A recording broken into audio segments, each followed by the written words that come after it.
Hello, and welcome to a new season of the Storied Arcs podcast. I am your co-host, Mike. And I'm your co-host, Alex. And today we are doing something a little different. I mean, we're very familiar to do our intro spoiler-free episodes, but today we're setting up not just the next book, but also kind of giving you a preview of what we're doing all summer, which is a series, broadly speaking, on social media. And generally, I mean, not on like the mechanics of social media, but rather the effect of social media. Yeah, what I was gonna say is our relationship to social media. That's perhaps It's something that if you listen to our 0 episode intro into Joyride, it was something we kind of threw out there idly, and then it kind of stuck in our brains. Because the first book that creative team worked on, which was Colin Kelly, Jackson Lansing, and Marcus Toe, those guys met working on a book called Hacktivist. And I gave a quick synopsis of that. That book came out in between 2014 and 2015. And it was just kind of this very idealized look at what social media and the people behind social media could do. Like at that point, we still considered social media a potential avenue for like good. Like it could actually change the world in a positive way, and the people behind it, the people in charge of it, had good intentions because they understood the power that social media at that point had accrued and how it could be spent. And in the subsequent 10-ish years since that book came out to where we are in our current day and age, whatever goodwill social media had built up is completely eroded. You know, it's gone from a place. Yeah. It's not like people were opting out of it. Well, and I think that's what's interesting is the idea that we have not left social media. It is still integral to the lives of so many people, my hands up as well. But our relationship to it has changed. We now view it as like a necessary evil because it's the way so many people communicate. And in a lot of ways, it can be addicted to. But even though we have this like self-awareness that it's not good for us, that it's terrible, that we should all get off of it and find other sources of news, information, entertainment, whatever it is, connection, but we just can't. We can't break that cycle, even though we know it's bad for us. And so we're picking books, and we're going to talk about them chronologically from when they were released, because I think there's an interesting arc we can follow in terms of when the books kind of we assume they were conceived and then created, and then the world they were released in like different eras of social media, and understanding what the creators may have been thinking about social media at that time and what the readers relationship would have been at the time as it would have evolved. So yeah, we're going to work our way from, as I mentioned, Hacktivist. That first issue came out in January 2014, and the last book we're going to be talking about, which we'll mention later, that final issue came out in January 2023. So in a 9-year span, in terms of issue 1 of a series about social media to the final issue of a series 9 years later, the complete degradation and trust of what we think social media is, you know, it happens almost entirely in that span. So I think this will be an interesting, it's like a new take on a theme month that we had, you know, that we had done previously, like with Death Month or something like that, just kind of stringing along a bunch of books that have similar-ish ideas, but tracking it across multiple series, multiple months. Like I said, we're going to be following this through, and even though these books aren't related to each other directly, I think thematically they very much are. Yeah, I shout out importantly to books on this theme we've already covered. Oh yeah, namely Crowded. I thought of one other one today that I thought, but I'm totally blanking on it now. So I'll bring it up as it comes up. But the first book, which we've already alluded to several times, will be Hacktivist. Yeah, it's Hacktivist. Yeah, like I said, here, before we get into, we'll still do a little intro into Hacktivist like we do with our normal kind of intro 0 episodes. But right now we'll run down real quick kind of how many issues and how many weeks we plan to spend on each one of these. There were 2 volumes of Hacktivist that came out. Volume 1 was 4 issues, and then that was followed up by a second volume, which was 6 issues. And I think they're just like Hacktivist 1 through 4, and then Hacktivist 1 through 6. It may say volume 2 on it. I don't know. Um, Kind of a weird thing there in terms of how that came out, but there are 2 volumes of it. Volume 1, as I mentioned, started in January 2014, ran to April 2014, and then Volume 2 came out a little over a year later, starting in January 2015 to December 2015. So you just kind of keep those dates in mind when you're reading the book to kind of put your mind back into, um, I mean, if not your own personal relationship to social media at that time, but what you remember the world's relationship was to it as well. Because like I said, it's radically different. Did mention, well, will say real quick, we mentioned it's co-written by Jackson Lansing and Colin Kelly. And the also credited as a writer, which I think is she is actually the kind of inspiration, the driving force behind the book is the actress Alyssa Milano. I think she brought the idea to Boom, and then they assembled a team together to work on it. Artist Marcus Toe, with colorist Ian Herring and letters Darren Bennett. We'll talk about those two, plus Alyssa Milano's involvement at the end as we get right into Hacktivist to kick off this social media summer, as we're calling it. And again, the synopsis here is the co-founders of the world's leading social networking company are also secretly white hat hackers dedicated to exposing corruption and sparking revolution around the world.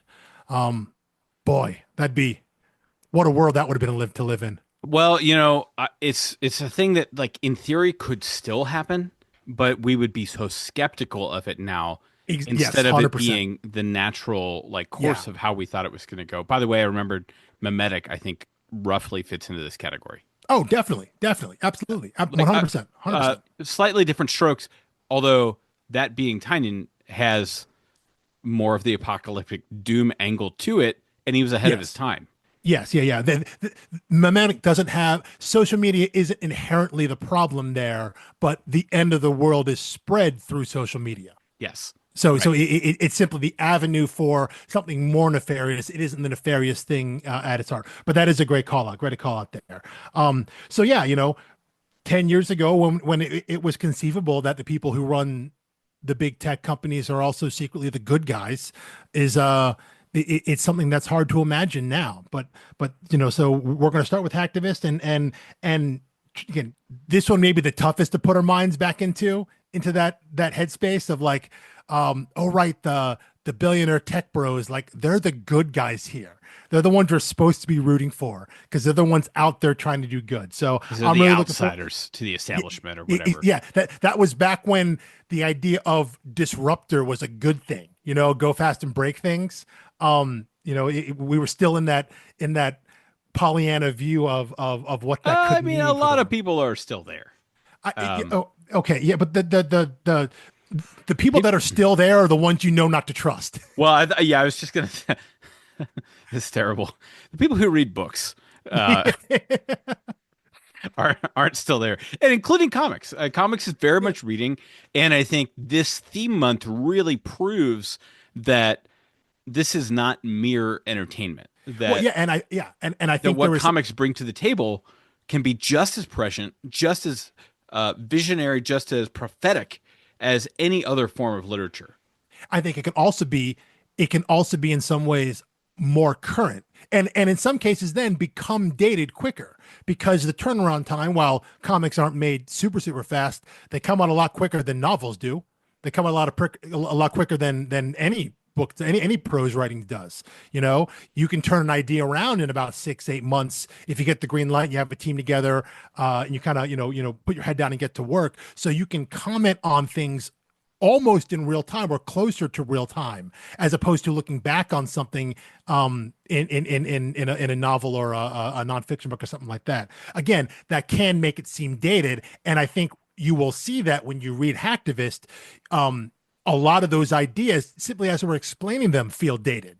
But in the moment, it's representative of that moment. So it becomes kind of a time capsule. Yeah, exactly. It becomes locked in amber that you can then look back on, and it then is hopefully reflective when you look back on it. Be like, that's look what we could have had. Look what we thought we could have had, or maybe we even did have for a moment.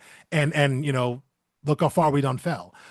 So yeah, we're going to start off with Hacktivist. We got 2 weeks on that, 2 weeks of discussion, volumes 1 and volume 2, and then we're going to move into a book called Unfollow, which was a Vertigo book, kind of one of the last, I think, like notable new DC books. It's 3 volumes, it's 18 issues, 6 issues per volume. Issue one, where is it? Issue one, November 2015. So the slightest overlap with the end of Hacktivist Volume 2. Went from November 2015 to April 2017, which I believe is 18 straight months. So that's 18 issues, 18 months, no misses. Which is pretty impressive here. The artist is well, and I think we'll explain why. The writer is Rob Williams, and the artist, the main artist, is Michael Dowling. Now they do have some guest artists that come in for like a fill-in issue here and there, which I think is, I mean, you do that kind of thing for stylistic and storytelling reasons, but also it helps, I think, with the timeline to make sure they don't miss any months. You know, you bring someone in to give your artist like an extra month or something to catch up. So Michael Dowling is the main artist, and we'll name the guest artist kind of as we go through each volume. The letter on that book, sorry, the color on that book is Quentin Winter, and the letterer is Clem Robbins. This book is about a dying social media mogul who leaves his billion-dollar fortune to 140 random users, to be split amongst however many of them are still alive when the mogul actually dies. So this was, again, started, 140 used to be a meaningful social media number, right? Because that's how many characters used to be in a tweet before it went to 280, before it went to whatever, if you paid and got a blue check mark or whatever it was. And I want to say, I got to check the timeline. It's hints of Ready Player One as well. Yeah, it is a little, except it's happening in real time, right? So this guy is, yeah. And Ready Player One was, all of the eggs in one basket, not this like mass broad distribution. Yeah, That's the real fantasy of it, that wealth would ever not be consolidated into one person or the other. Yeah, well, but I think what it comes down to is, so if your contestants know there's 140 of you and there's billion some odd dollars, if there's one less of you, 139, everybody gets a little more, Right. If it's 100 people, everybody gets a lot more. If it's 5 people, it's using the idea of social media. And as you'll see in the book, it's 140 quote unquote random users, but it's the idea of like who the influence, who the power users are and things like that. The people that can bring the most clout to, I believe the app is called Chirper in Unfollow. So it is a not even remotely thin veiled skin on top of Twitter, of what Twitter was at the time. But here, even now, 2015 to 2017, we're starting to see, and of course, we're starting to see kind of the cynicism creep into this book here, into what we think about apps like specifically Twitter in this case. That goodwill, that public goodwill, is already starting to erode, and that seeps its way into Unfollow. So, like I said, there's 18 issues there, 3 volumes, 6 issues in each volume. So we'll be going through that 1 through 3 to make our way to our third book, which is called Thumbs, which is from Image Comic. This is a 1-volume book. It's 5 issues. Ran from June 2019 to October 2019. So we got about a 2-year gap from the end of Unfollow to the beginning of Thumbs. And as I mentioned, the last issue of Unfollow came out in April 2017, meaning that it was probably conceived and worked on end of 2016, early 2017, before it actually came out, right? So in terms of just kind of think about what was happening in the world and the country at that time, what was maybe brewing in the sauce to come to the end of that story, and then think about what that would have been a couple years later, where we get Thumbs. This book is written by Sean Lewis, and then everything else, art, colors, letters, all of that done by Hayden Sherman. They're an artist, Hayden Sherman, that in the literal past year has absolutely blown up. They are the artist on Absolute Wonder Woman at DC right now, and they're doing this book, Batman Dark Dark Patterns, I think. Yeah. And they're everywhere now. So this is an early work from them, which is really really cool to see. And we'll talk about more when we preview Thumbs. But again, that's one volume. And our quick synopsis here: a tech genius recruits teens obsessed with his app into his real life war against the shadowy cabal that's vying for power in the world and in the government. So this one, it feels kind of like a. I'm gonna make a reference, and you'll probably stare at me blankly, like the Last Starfighter. Uh, Familiar by name and Okay, nothing okay, else. okay. But also maybe like an Ender's Game kind of thing. The idea of like training children on what seems to be a game only to them find out that, oh wait, no, these skills translate into some sort of real life conflict. um so the idea of like weaponizing social media for maybe bringing users in this case, bringing kids in, bringing teenagers in, perhaps even unwillingly, and to the point where you've almost groomed them, or kind of brainwashed them into being on your side through social media by playing games on this app, by using this app, something they have readily available, and then thrust into the real world using these skills that they've honed and perfected on this app. So again, this idea of a nefarious underlying reason, even if you're fighting for the side of good, as it were, still the idea that there's a hidden level to what social media is. It's not just communication. It's not just entertainment. It's not just information sharing. You're actually training and setting people's minds to think and act a certain way, almost like a level of not mind control. You know what I'm saying? Like behavioral control almost. Yeah, Behavioral well, like a response. Pavlovian thing Yeah, almost, yeah, yeah, where yeah. Response kind of um, thing. Um, although mind control is actually a fairly good segue. I wish I was better at this, because our next book and our final book in social media summer is Mindset from Vault Comics, which is again a one volume, 6 issue story. Came out in June 2022 to January 2023. So this is a fairly recent book. So again, not only have we had from October 2019 to June 2022, a lot of stuff happened in the world in that time frame. Um, so you don't have to go too far back in your mind to put yourself to where you were only a couple years ago, at least as recording this. Mindset was created by writer Zach Kaplan and artist John Pearson. And the letter here, an artist, I think that is Artist in Colors. I think he's doing his all of the interior work. Uh, and the letter, once again, is Hassan Otsman Alao, who's a name we've mentioned like a dozen times in the past month or so, because he's like one of the biggest letters in comics. But this book here is that kind of back in the day, a tech geek accidentally invents mind control. But him and his friends decide to put it into a meditation app designed to help users break their addiction to technology. So it's kind of, and I don't think it's a spoiler to say that things go awry, because the book's called Mindset. right. But it feels like that synopsis feels like, what was the old Google thing when they started up, like "Don't be evil." Oh yeah, So so they it slowly just kind of buried that one and then scrubbed it. exactly the idea of starting with good intentions of like, oh my God, it's like them. It's that idea of your tech genius or geniuses recognizing what they've created, recognizing the power and the potential, and putting limits on it at first from a what I believe to be probably a truly noble intention, and then watching that spiral out of their control. So again, but this idea of, you know, what is our addiction to technology and social media in 2022, 2023, kind of post pandemic, post everything that's happened with social media. So our relationship as the reader is different to the idea of what apps are on a phone are, and how we use them and how we relate to them, radically so than when we started talking about Hacktivist, 8, 9, 10 years prior.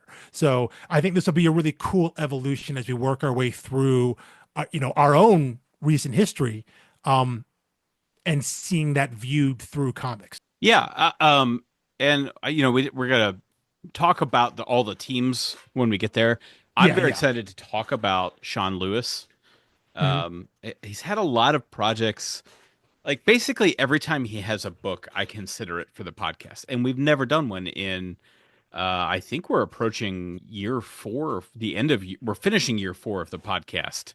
Um, so if you told me we were doing like a weekly, no, it'd be year three. Year We're three. Yeah. finishing year three. Boy. Yeah. Three. Yeah. Yeah. Yeah. Yeah. Yeah. Yeah. So we're entering our fourth year of the podcast. And if you told me I was going to do a like 3 years of a weekly podcast covering indie comics and not just Sean Lewis, but the number of people we've yet to talk about There's a lot on the plate. that Yeah. are still like, oh my gosh, how have you like if I were a listener or I discovered our podcast through like a random suggestion, I'd be like, oh cool, they do deep dives on indie comics.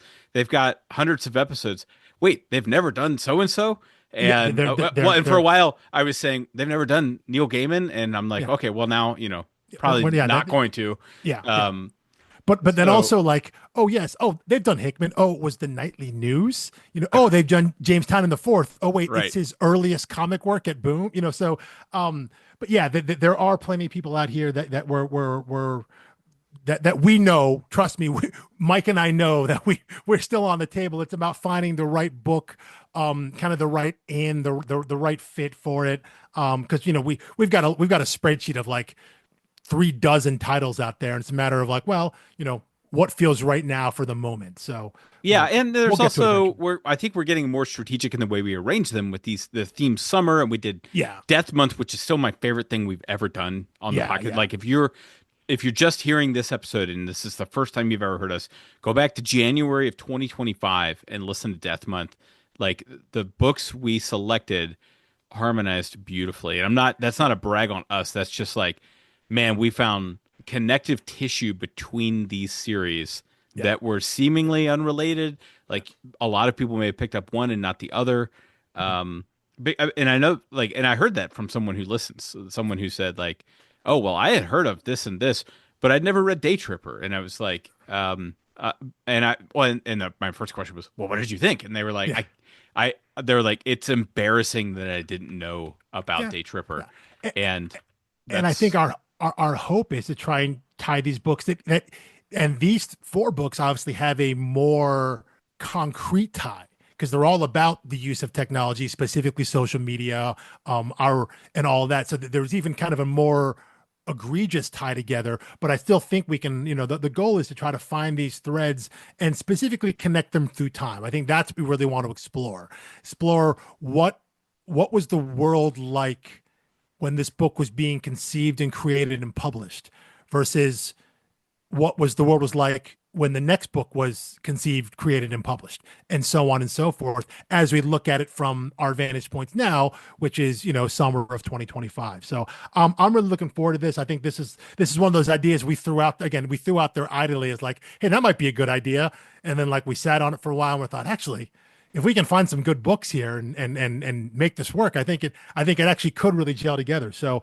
that's what we're hoping for. That's what we're shooting for here, and it's a way to cover a bunch of books.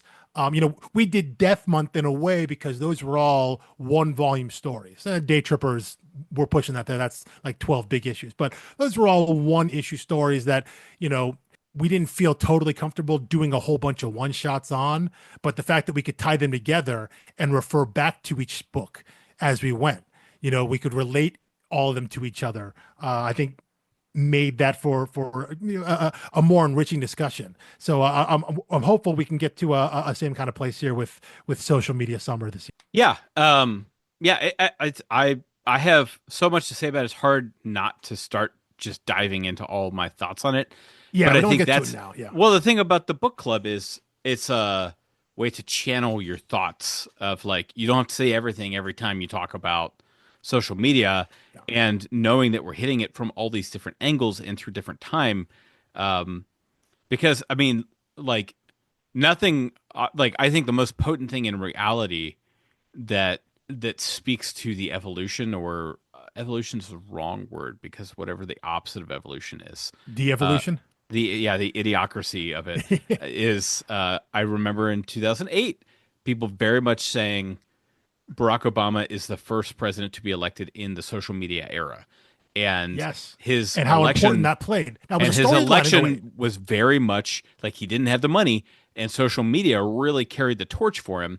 8 years later, undeniably, the 2016 election was the result of social media. Yeah. Well, and I think you could argue 2016, 2020, and 2024. Every subsequent one has been affected, both positive or negatively. It has had a measurable impact ever since, and I think that's undeniable. That once it became part of Right. Well, there was life and like society. Yeah. in '08 and 12 and maybe even 16, there was like some debate from talking heads about the role of social media. No one debates that anymore. That okay. That's fair. That's fair. That's fair. Yeah. So now it's just like, well, this is the water we swim in. Yeah. And This is the new reality. Yeah. yeah, and it's just a matter of how well candidates or parties use it or deploy it, and Hmm. not just candidates, but also I think this was 2024, maybe 2020 as well, was the first time where non-journalistic media voices using channels of podcasts and social media really had their thumb on the scale. I think Because that's totally fair. in Yeah. I think that's totally fair. 2016, there wasn't a Joe Rogan podcast. There Yeah. was, you know, there was like the Facebook page Occupy Democrats, Yeah. Yeah. that produced a lot of content and, kind of skewed people and started like setting their algorithm, creating these echo chambers.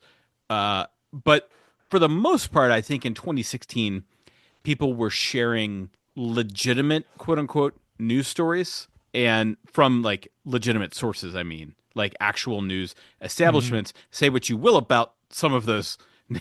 those news sources, but they were actual journalists in some sense of the word. And 2020, 2024, that's just gone. Out the window. Yeah. Yeah. Yeah. I mean, Um, that's a totally fair and accurate observation. Definitely. Definitely. So, I'm just so glad yeah, you I didn't mean, call it a fair and balanced observation. yeah. I walked into that one, didn't I? Oh boy. Oh boy. Oh boy. Out off the rails here. So yeah, but but all of those things, all of those ideas that we're talking about are baked into all of these books because that's the era in which they were coming out. Again, the idea of when they were conceived and then worked on and then published, all those things, all those changes that we can track through general elections in this country, um, are inherent in the books, in all the media that comes out, and especially comics. Something that has any sort of kind of social commentary in it. All that stuff's baked in, whether it's overt and explicit or not. Like none of these books are inherently quote unquote political. I guess maybe Hacktivist is specifically so, but and maybe I guess a little bit on thumbs. Like, I scratch that, cut that part out. Well, But but no, no, no, no. Like they are political, but they are not partisan. Like, there we go. and Okay, I think that's what we were and saying that's what I was looking for. with That's yeah, Marcus that Toe, was like, oh, this was deeply political. It was inspired by real events in Mhm. his life. It kind of ported from one culture to another, and translated for an American audience. But he wasn't like, you read this book, and so now you support this candidate. Yeah, yeah, yeah, yeah, yeah, yeah. Um, I think that is right. Partisan. That's what I should have said there. So yeah, no. Again, I'm just I don't want to get too far in the weeds right now because I really want to see, and what the thing I'm really looking forward to is building on these books together. Like when we get to Unfollow and see how that story is being told and how it unfolds, and try to reference that back to what we saw in Hacktivist. And I'm really looking forward to building on these on each of these books as we work our way through them, just to see that relationship and to see just what the changes are. And I think kind of how natural they'll feel in each book, and yet be like so starkly different from the one that came before, because this change kind of happened so quickly, or maybe it happened kind of slow at first and then it happened real quick. it's a like frog in the kettle thing, Yeah, yeah, where that's good. That's good. like Yeah, it had turned up so gradually, and yeah. like let's just I'm guessing it's probably similar for you because you were in college at the time, or maybe just finishing college. But when did you get your Facebook account? After I graduated college. But I was What so year? I graduated in '03. So Okay. it existed, but when I It was distinctly specific remember. schools only at the Well, time. well, no. When I joined, which would have been like oh four maybe or oh five, something like that. I was still living in Virginia. Um, it was open to all. It was open to anybody with the .edu um, email address, and so the only way I could join, a lot of people I could join, is through Virginia's alumni emailing forwarding, which at the Right. time I don't know if they still have it. So it was my old UVA email address, but it was at alumni.virginia.edu. Okay. That Yeah. was the only way. That was the only way I could join at that point. So I it was believe I joined November 2004. okay. And like, frankly, there was such a pride in being an early adopter of it back then. And it felt exclusive because it was, college students only and Yeah. it was yada yada.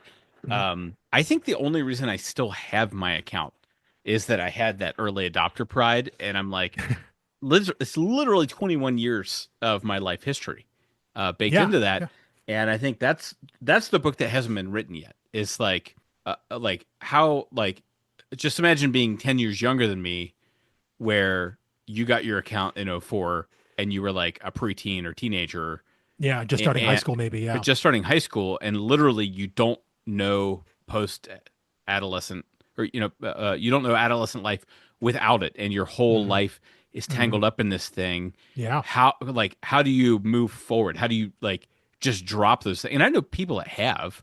Yeah. um that said, like my friends who have dropped social media altogether, uh last last week I wanted to text one of them and I was like, "Oh man, I haven't seen this guy in 8 years and I have not heard any, like I don't even know what state he's living in. I don't know if this number is still good if I text him." Because Yeah. my first instinct would be like, "Oh, I haven't seen this person in 8 years. Let me get on Facebook, shoot them a message there, find out what their recent contact info is." 100%. Even if you're not on Facebook, it was a place. Even if you're not active on Facebook, it was a place to go to do exactly that. To do a quick check on someone and be like, "Hey, like, what's up with them? I haven't seen them in a while. I'm going to be.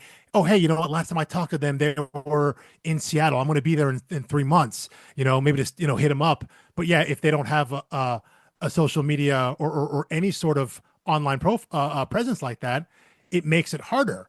But then that's how it used to be back in the day.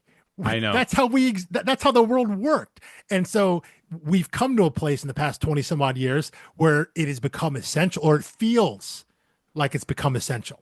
Well, and that's the real trick of it. But yeah, I Yeah. mean, it was like I think you and I both had childhoods where we had, I would say conservatively, I had 30 to 40 people's phone numbers memorized.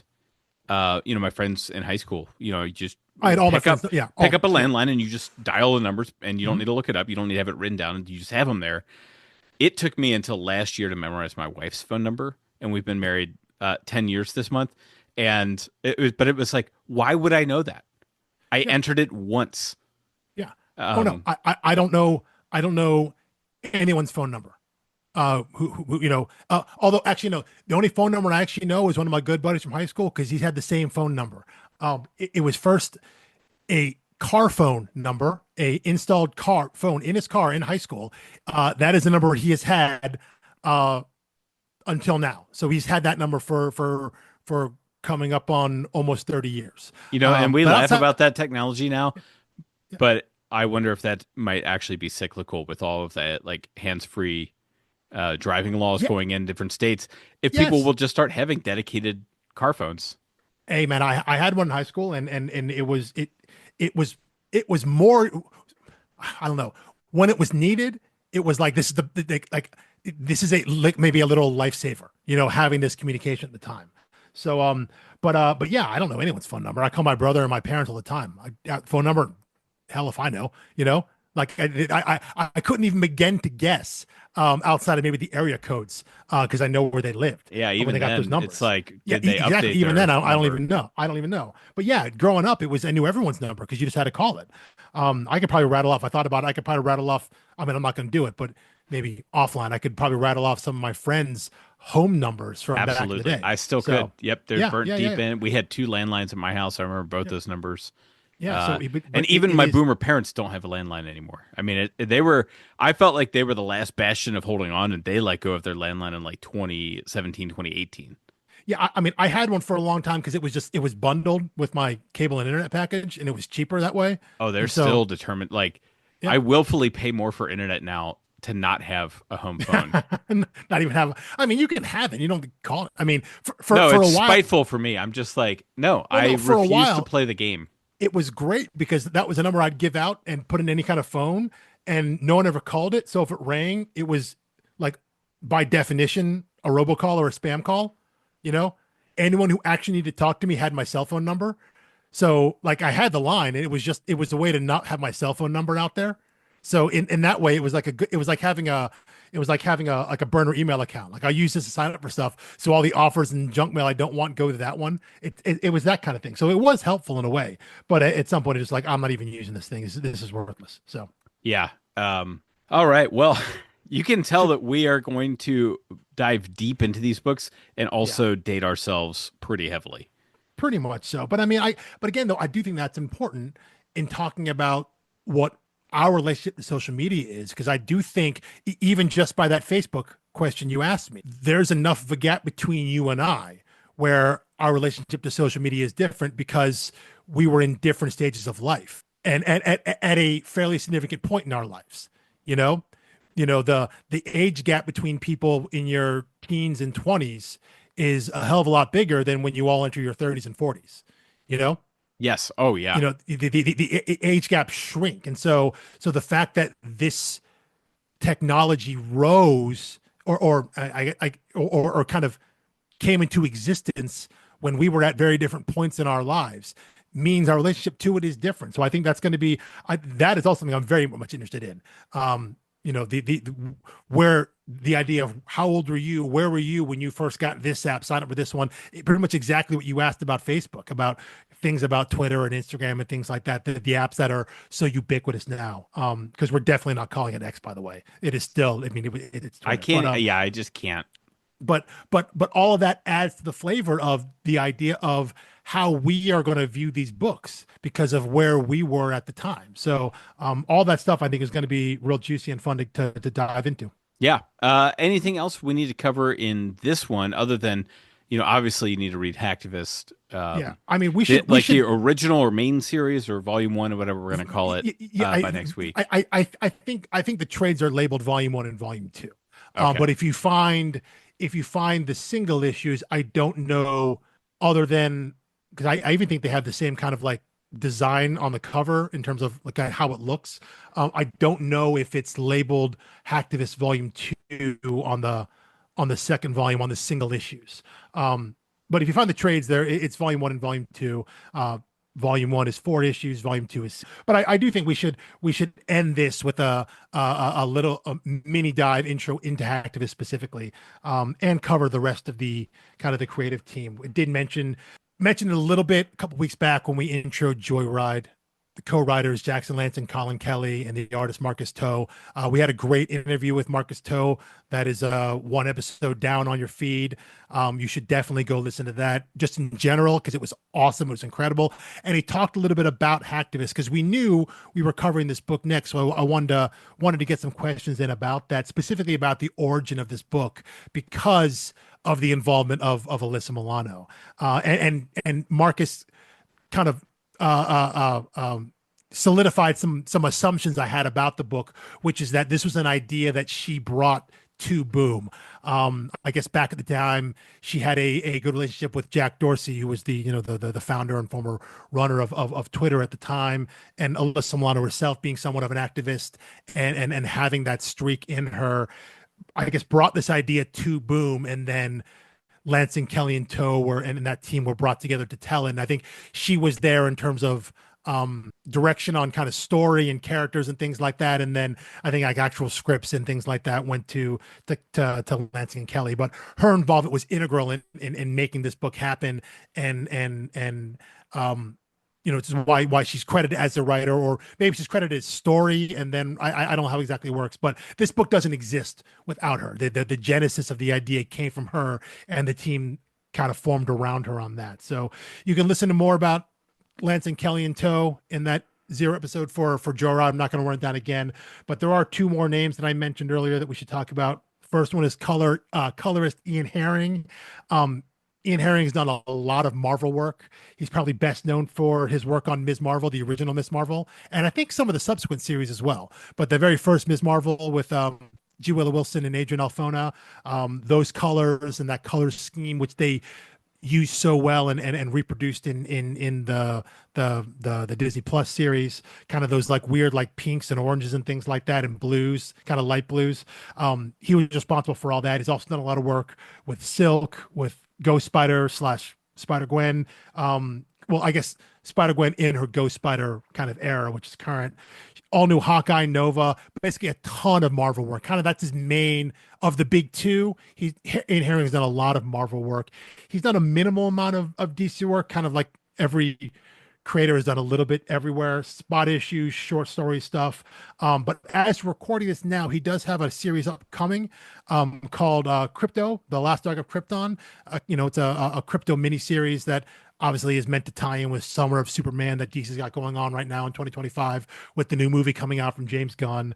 And he's working on that book. He's coloring Mike Norton, friend of the podcast, I think we can call because we talked about him when we talked about Revival. So Mike Norton is doing the interiors on that, and Ian Herring is doing his colors. Yeah. Yeah. Yeah. That's Which, probably I gonna be- mean, yeah, the range you just listed there, Yeah. from Miss Marvel to Revival You're right. Yeah. are stark differences, meaning Yeah. this isn't one of those colorists who is just like so idiosyncratic with like certain color palettes. This is someone like you can. Well, he didn't. Sorry. He didn't color. He didn't color Revival. Right. Yeah. But he worked okay. with Mike Norton. Yeah. But I would say you mentioned that the next book I'm going to talk about next books is over at Dark Horse. He's the main colorist at the for the Minor Threats kind of microverse, which is the Patton Oswalt, Jordan Blum. Yeah. And the whole idea of that book is kind of like the seedy underbelly of a world of a city with supernatural with superpowered people. So it's a lot darker. It's a lot, little more muted again versus what you see in like Ms. Marvel or Ghost Spider or Silk or something like that, which are kind of bright, almost neon pastelish colors versus what you get in Minor Threats. So, and I think he's the colorist on all of those books, the main series and all the kind of the spin-offs and side stories. I think he's kind of the guy they go to. He's done some work at IDW, which means he's done some work on Ninja Turtles and Godzilla, because that's what you do at IDW, and also at Boom, where Hacktivist is. He's done. He did Mech Cadets with Greg Pak and Takeshi Miyazawa. He also did the Jim Henson book, the Tale of Sand, which we mentioned briefly when we talked about Ramon Perez with Deep Cuts. That was that unpublished Jim Henson script that got turned into a graphic novel. He did the colorings on that book too, which is I'm going to mention it again in a little bit with the letter of Darren Bennett. So that's a book I think everyone should just go out and read. Read Tale of Sand. It's super wild, super weird, super trippy. It's the kind of thing that like if Jim Henson could have made back in the day, it would have been awesome to see with kind of his imagination and storytelling acumen. So that's Ian Herring. That's our colorist here. I did just mention Darren Bennett, who's the letterer. Marcus Toe talked about him in his in the interview we had with him just last week. Darren Bennett is the founder of And World Design, which is a lettering studio that does a ton of work with kind of every major publisher out there. It's possible we've talked about him already because he lettered two books that Mike and I have already covered. He did Assassination and Romulus. Those are two books that we've done. And there's another book that I think he's associated with at Image called Excellence, which is a really kind of cool book. It's a world where only Black people have magic. It's an America where only Black people have magic, but it's about everything you think that book is about, but it also has this palace intrigue of who in the there are families of magic users in America and who controls magic and all of that. It is an all Black creative team, writer, artist, colorist, and letterer. It's a super, super cool book. I want to say it was 11 or 12 issues, but that's a really neat one to check out. An incredible art style. I think it's Carrie Randolph who does the interior art. Very cool, very stylized, pretty rad book. Darren Bennett's main work, lettering, at the big two is pretty much DC, and it's a lot of Rebirth era stuff. So that's like 2016 and on. Batgirl, Batwoman, Batgirl and the Birds of Prey, Green Arrow, did a little Batman, some non-main series, main universe DC titles like Mother Panic and Far Sector. So he's done. You'll see his name all over kind of DC work in the past 9, 10 years. He's done some stuff over at IDW, a lot of licensed comics like Disney, Skylanders, this book called Kanto, which is like an all ages adventure story. It kind of I haven't read it, but I see some pages. It feels kind of like Bone by Jeff Smith, which I think is pretty cool. And I also mentioned that Boom, Tale of Sand again, book, just go read that. Another cool book that I don't know if we'll ever talk about, but one I would recommend maybe is this book called The Last Broadcast. It's this like urban exploration book, mystery conspiracy kind of story. It's pretty neat. It's an interesting book. I don't know if it's something we would talk about, but it's one I think I just recommend. Last Broadcast from Boom. Go check it out. So yeah, that's kind of the rest of the creative team for Hacktivist. Yeah, it's a good lineup. It's I don't know what else to say about it other than I think you have to begin here for the social media discussion. Definitely. You have to go back at least 10 years to get the kind of perspective, wide angle lens that we want to have for the series as a whole. I 100%. There's a reason why talking about this book sparked the idea, because it's so locked into the time and place in which it was published and created. And you're right, like you said, that gives us a defined starting point, to which it is all downhill from there. But you got to start. We're starting at kind of the apex and working our way down towards current day. But yeah, no, I'm very much looking forward to getting this book. I haven't reread it in a while. I think I read it initially shortly. I read it after I read Joyride. So Joyride was like 2016, 2017. So I read it a couple years. I'm sorry, 20. We just talked about this and I forgot about the years. But I read it right after I read Joyride. Because I enjoyed the creative team. I went back and read it after that. So I don't know if I reread it fully. I think I flipped through it again because I love Marcus Toe's art. So I think I've gone back through it and not like really consumed the story, but gone back through and just like, kind of marvel at his work because I like what he does. So I'm really looking forward to jumping back into this and really kind of, digging down deep into it and getting into the nitty gritty of this book and letting it kind of come back to me and porting myself back to the idealized Pollyanna world of 2014 social media. Yeah, that was where like I think in 2014 it was still cool and socially acceptable to be into every social media platform. And I think, and that was like, interestingly, I would say 2012 to 2016 is when boomers really started getting on Facebook, and it felt like, okay, this is, it's not the cool party anymore. That was the beginning of the shift, but I don't think anyone really knew it at the time. I think what specifically when we're talking about Twitter, because I was always much more active on Twitter than I was on Facebook. For a long time, all my Facebook updates were just back when you could link apps together. All my Facebook updates were just Twitter updates. So like it would double post automatically. So I was on Facebook, but I wasn't posting there. So I was very much a big Twitter user.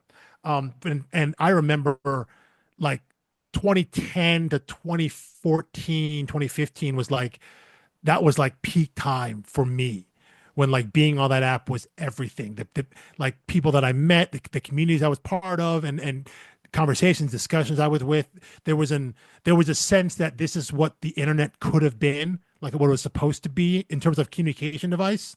I remember like it was a handful of years where like this is what it's supposed to be.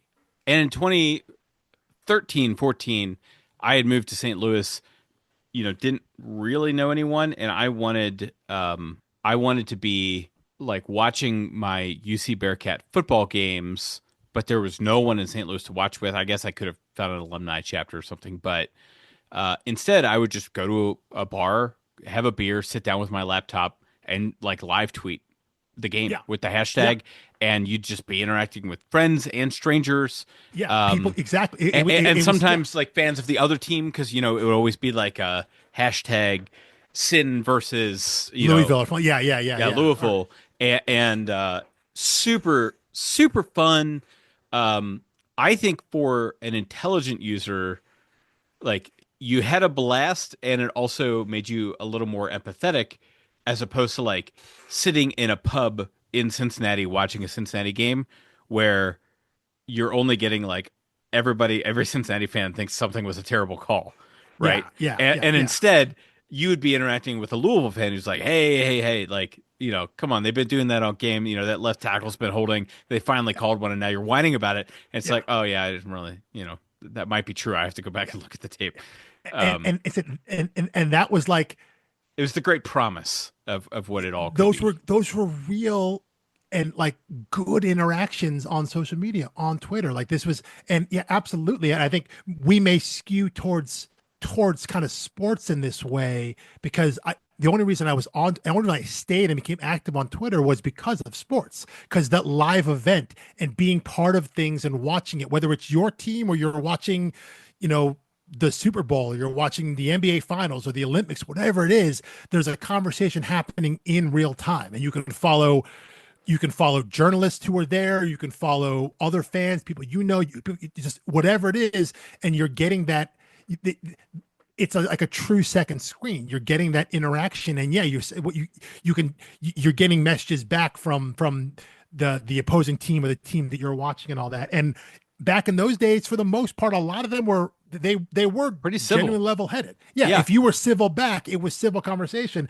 And then you look up one day and it's just all vile hatred. Right, and Like bots and yeah, but yeah. to bring it back when to it turned comics, fast. or at least comic adjacent. I also had that experience before I had really made friends in St. Louis of watching, like, going to midnight MCU releases and getting Sure. home and getting on Twitter Yeah, and yeah, just being like, "Did you see it? Yeah, did you like?" And yeah, you had to like do the spoiler warnings for everything. yeah. But Because finding people, someone to talk about, right? But people had would to be talk about scrolling someone. Twitter, looking at the hashtags for it, and get all bent out of shape that there's a Yeah, spoiler, and it's like, bro, what are you doing? Like, yeah, don't go online. Like, if you care about spoilers and the movie's out, don't go online. yeah. That's 101. You're right. That need to have some level of community to discuss with something. Whether it doesn't matter what it is, the book you just read, the show you just watched, the movie you just watched, the game whatever it is, there was that need to be part of a discussion, and that's what social media gave us. And for a time period, it was really awesome. You know, it was so cool. And I've met so many people and are friends with IRL that were part of the same fan groups, fan communities, the people that are wonderful, great friends of mine that I wouldn't have met any other way, you know? And you look back on it, you're like, now, that the whole idea of kind of social media has soured, but like there were really good parts to it. There was a time period there that when Hacktivist was coming out, that era was maybe just maybe it came out on the tail end, but it was clearly conceived of and thought of during that kind of peak era. There was a lot of good stuff going on there, and said I'm maybe already a little melancholy that I'm going to go back and get to relive some of that and rethink some of that stuff, knowing what we've lost. But I think that'll only add to what we talk about when we get into it. Yeah, well, especially like I wonder how some of these more cynical takes on it from books at the time would have hit me at the time. I would have been like, "What are they using? Yeah, Like, yeah, what are they yeah, using? yeah. I'm having a great time on these things." Yeah, And these who are people they who following? are Yeah, who more are they following? Who are they people who are talking to? less naive about human nature and can see where a technology is going, I think that's the real power. And that's like, if we get any of these creators on, I think we'll just start each interview with a slow clap and then just say, "Do I even want to know where you are now?" Yeah, on where yeah, this is headed, given how accurately you were in tune with where things were headed when it didn't really seem that way. So anyway, lots of like prescient, prophetic level insight from some of these creators. definitely, definitely. We And see it we time and know time from again. Marcus Toe, it is not just the writer. Oh yeah, Like the whole yeah. creative team is Everyone. usually Yep. in lockstep on these these ideas and the themes of the book. comics don't work otherwise, Right. As a medium, if they're at cross purposes, if they're not all rowing in the same direction, if they're not all contributing to it, like it's not going to land, it's not going to work. And so yeah, even if when you have teams that are vibing on the same idea on the same level, you get books that can comment on the world that you're in now, and again also be prescient for things that come in the future. And even when those predictions come true and they're the bad things, you can still marvel at and be like, well, it's not like no one saw this coming. Right. You can't say no one didn't think this was possible, because lo and behold, there's a lot of media out there where smart people just kind of spun the dial a little further forward and envisioned a world like, if we went down the darkest timeline path, this is where it could end up. Maybe not thinking we would go down that timeline, but saying if we did, this is what would happen. And sure enough, society acquiesced and went down the darkest timeline path, and here we are. So yeah, I mean, the piece that I'm really curious to prod at some point is well, I'm gonna say you gotta leave something on the table. All right, I'm good with that.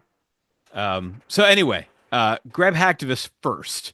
Yeah, Hacktivist Volume 1, issues 1 through 4. Plenty of warnings to let you know what to get a hold of, and also not a difficult book to find. You can buy the trade readily available. Single issues, still not that hard to find. Like, it might be hard to piece them all together, but like dollar bin stuff.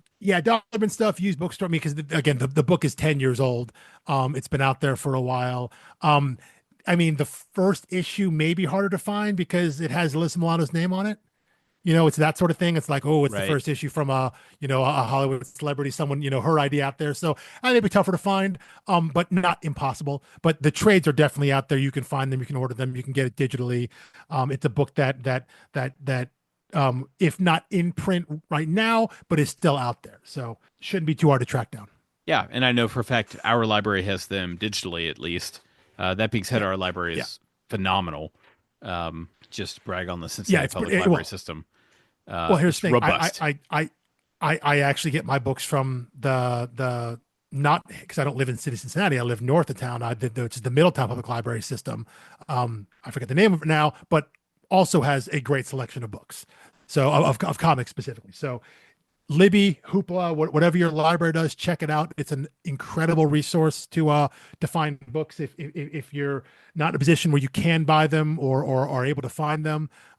Libraries are awesome. I read so much stuff from the library. So if you can't find it, you can obviously always find it online somewhere, probably, or maybe directly at Boom. Or hey, if you go to a show and you see Jackson Lansing, Colin Kelly, or Marcus Toe there, they probably have copies of the book at their table. You can buy it directly from them and support creators directly, which is also super awesome. But anyway, you can find the book. Go find Hacktivist Volume 1, and get ready to be teleported back in time a bit.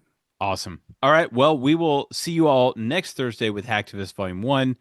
And that one will be, as usual, a spoiler-filled discussion. So we will assume you have read it, and we're going to hit the ground running with it. So we will see you then. And, it feels cringy now to say this given the topic, but follow us on social media. Like and comment and share and all those things. Make it what it was meant to be. Yeah. Let's throw a little positivity out there into what social media could be. So, but yeah, let's, that's really fun. I hadn't thought about that until you started saying it. Like, ooh, that feels weird now, doesn't it? Yeah, it's listen to us badmouth it all summer, but please follow us on it.